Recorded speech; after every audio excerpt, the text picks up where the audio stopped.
పితా పుత్ర పవిత్రాత్మ నామమున ఆమెన్. సిఎస్సి జ్ఞానవాణి శ్రోతలందరికీ స్వాగతం, సుస్వాగతం.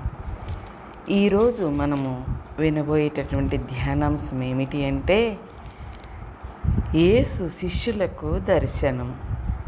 యేసు తన 11 శిష్యుల దర్శనమిచ్చాడు. యేసు వారి మధ్య నిలిచి మీకు శాంతి కలుగునుగాక అని పలికాడు.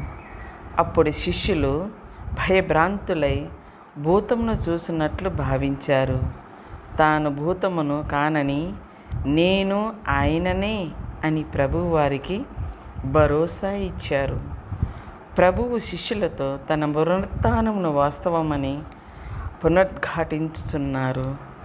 తన గాయాలను చూడమని, తనను తాకమని వారిని అడుగుచున్నాడు.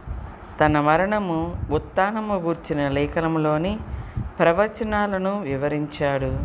అయినను వారు ఆనంద ఆశ్చర్యములతో విభ్రాంతులై విశ్వసింపరైరి.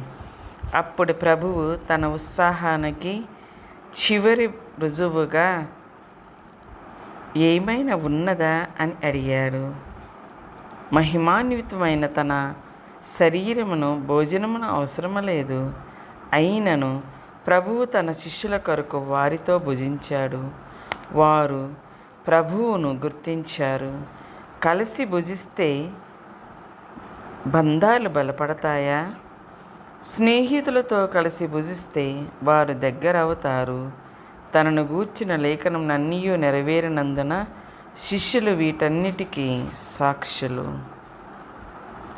ఉత్థానం అద్భుతమైన సంఘటన. ఇది మరణం మరియు పాపములపై విజయము. అందువలన మనము సంతోషించాలి, కృతజ్ఞత కలిగి ఉండాలి. అలాగే క్రీస్తు ఉత్థానం హృదయ పరివర్తనం, పాప క్షమాపణను కలిగి వలెను. మనలో ప్రతి ఒక్కరికి పాప క్షమాపణ అవసరమే. ఎందుకనా హృదయ పరివర్తన చెంది దేవుని వైపు మరలిన ఎడల ఆయన మన పాపములను తుడిచివేయును. అలాగే హృదయ పరివర్తన, పాప క్షమాపణ అనుభవాన్ని ఇతరులతో పంచుకోవాలి.